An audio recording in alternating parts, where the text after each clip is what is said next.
طلع البدر علينا من ثنيات الوداع وجب الشكر علينا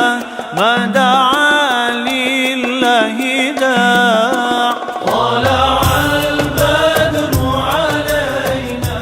من ثنيات. بھائی آج دوستو ایک بہت ہی زبردست قسم کی جگہ پر میں آیا ہوں اور سوچا کہ آپ لوگوں سے بھی یہاں کی چیزیں تھوڑی سی شیئر کر دوں. یہ ریاض میں ایک جگہ ہے جہاں پر حضور نبی پاک صلی اللہ علیہ وآلہ وسلم کی یہ اشیاء کی ان جن ادوار سے وہ گزرے، جن مشکلات کا انہوں نے سامنا کیا، ان سب کی یہاں پر جو ہے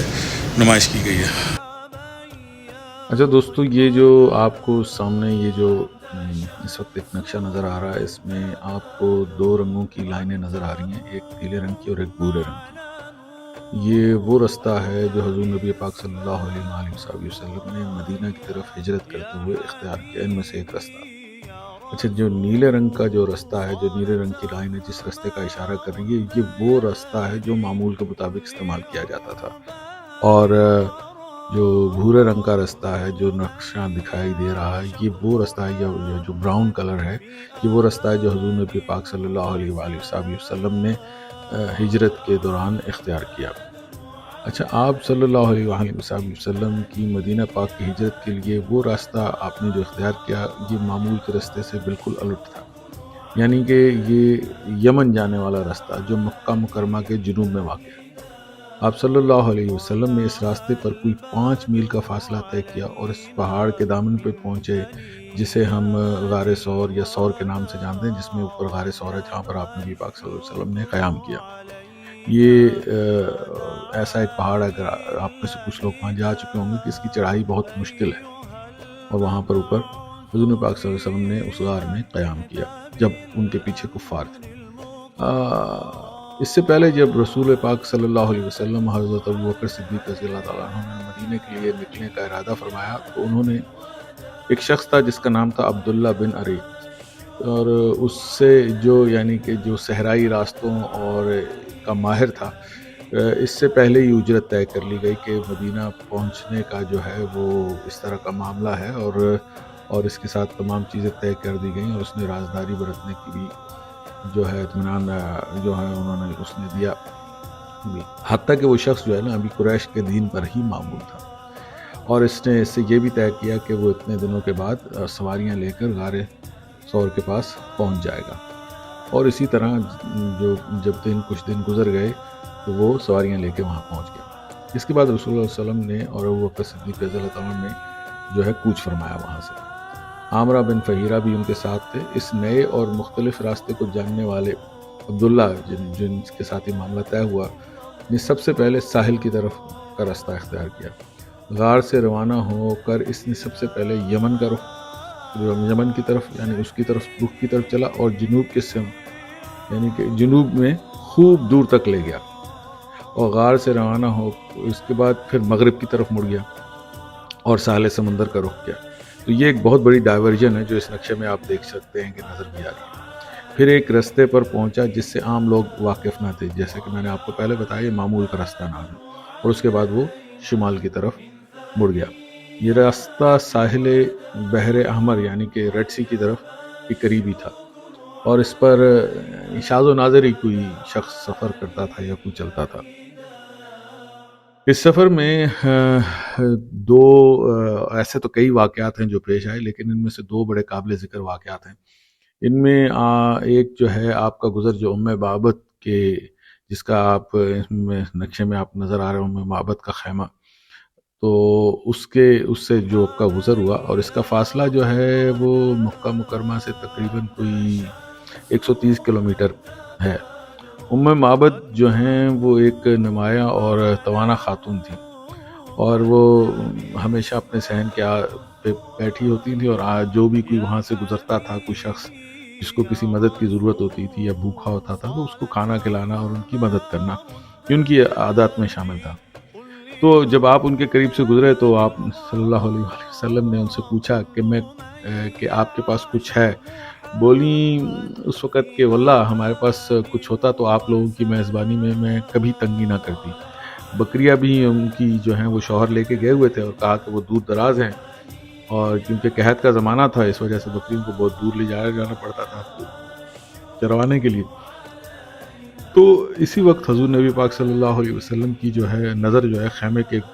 کونے میں کھڑی ایک بکری پر پڑی، لیکن اس کی حالت کچھ ایسی نہ تھی، بہت کمزور قسم کی بکری تھی اور شاید دودھ بھی اس میں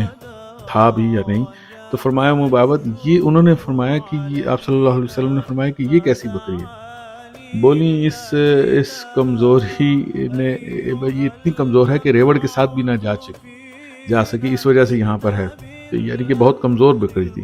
آپ صلی اللہ علیہ وسلم نے دریافت کیا، ان سے کہا کہ اس میں کچھ دودھ ہے؟ تو وہ انہوں نے جواب دیا کہ وہ اتنی کمزور ہے کہ اس میں دودھ کی ان کے خیال میں دودھ نہیں تھا. تو آپ صلی اللہ علیہ وسلم نے فرمایا کہ اجازت ہے کہ اسے دھو لوں؟ ان کا ہاں میرے ماں باپ تم پر کو غلام، اگر تمہیں اس میں دودھ دکھائی دے رہا ہے تو ضرور دھو لو. اب یعنی یہ بات چیت کے بعد رسول اللہ علیہ وسلم نے بکری کے جو تھن تھے ان کے اوپر اللہ کا نام لے کر ہاتھ پھیرا اور دعا کی، اور ایسا کرنا ہوا کہ بکری نے پاؤں پھیلا دیے اور اس کے تھنوں میں دودھ ہو رہا ہے. آپ صلی اللہ علیہ وسلم نے بابت کا ایک بڑا سا برتن تھا وہ لیا، اور یعنی کہ جس میں سے کئی لوگ پی سکتے تھے اس کو بھر دیا. اچھا، اس کے علاوہ ایک دوسرا واقعہ بھی جو ہے وہ بہت قابل ذکر ہے کہ جب آپ صلی اللہ علیہ وآلہ وسلم کا رخ مدینہ کی جانب تھا تو جسی طرح بابت کے خیمے سے پہلے یا بعد، اللہ عالم، اللہ بہتر جانتا ہے، مجھے اس میں صحیح طرح یاد نہیں، اللہ پاک کم بیشی معاف فرمائے. تو اسی رستے میں سراقہ بن مالک نے جو ہے نا ان کا تعاقب کیا، اور اس واقعے کا وہ خود بھی سراقہ نے بھی بعد میں ذکر کیا. وہ کہتے رہے کہ کہتے ہیں کہ جب میں اپنی ان کی جو قوم تھی بنی مدلج سے شاید ان کا تعلق تھا، کہ ان کے ساتھ وہ بیٹھے تھے اپنے دوستوں کی مجلس میں اپنی قوم کے، کہ ان کی قوم کا ایک آدمی آیا اور اس نے کہا کہ یار، آ کے کہا کہ بھائی آپ کا جو جس آدمی کی تلاش ہے اسی حلیے کے اسی طرح کے کچھ افراد جو ہے نا انہوں نے اس طرف جاتے ہوئے اس شخص نے دیکھے. تو سراقہ نے کہا کہ اس کو ٹال دیا اس کی بات کو، نہیں وہ جو تم نے جن کو دیکھا وہ کوئی اور ہیں، میں ان کو جانتا ہوں، تو اور ایسا کچھ بھی نہیں ہے، یہ تمہارا ایک وہم ہی ہے. تو ان سب کو ٹال کے وہ تھوڑی دیر محفل میں بیٹھے رہے، اور اس کے بعد اٹھ کے انہوں نے اپنا گھوڑا لیا اور حضور پاک صلی اللہ علیہ وسلم کے پیچھے روانہ ہو گئے تاکہ ان کو جا لیں. اور پھر بھی وہ آگے کی طرف چلتے گئے، گھوڑا دوڑاتے رہے، تو دیکھا کہ ابو بکر جو ہیں، ابو بکر رضی اللہ تعالیٰ عنہ بار بار مڑ کر جو ہیں پیچھے کی طرف دیکھ رہے ہیں. تو میں اتنے قریب پہنچ گیا کہ لیکن جب میں اتنے قریب پہنچا تو ایسا ہوا کہ ان کے گھوڑے کے جو اگلے دونوں پاؤں تھے وہ زمین میں دھنس گئے، اور گھوڑا جو ہے گھٹنوں تک جو ہے وہ ریت میں چلا گیا. تو کہتے ہیں کہ میں گھوڑے پر اپنا غصہ نکالا اور اسے ڈانٹا اور اس کو کھینچا تو وہ باہر نکل آیا بڑی بمشکل. یعنی کہ جب وہ باہر نکلا، جب وہ سیدھا کھڑا ہوا تو میں نے پھر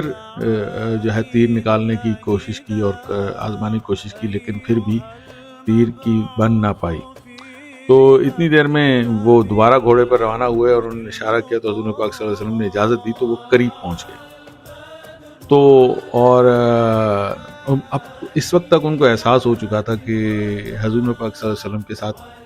کوئی جو ان کا خدا ہے اس کی مدد شامل ہے اور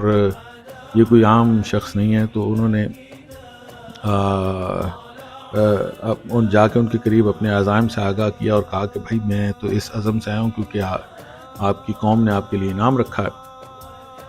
اور لیکن میں اب آپ کے ساتھ ایسا کچھ نہیں کرنا چاہتا. سراقہ جو ہیں وہ وہاں سے واپسی پلٹے اور آگے کچھ لوگ ان کے قوم کے انہیں ملے، وہ اسی کی طرف اسی راستے پہ تلاش کے لیے جا رہے تھے. تو انہیں کہا کہ نہیں بھائی میں اس طرف دیکھ چکا ہوں، اس طرف جانا فضول ہے، اور انہیں اس راستے سے ہٹا کر دوسری طرف روانہ کر دیا. یہ دوستو مسجد قباء کا جو ایک انیشیلی جس طرح جو بلڈ کی گئی تھی اس کی دیواروں کی یہاں پر جو ہے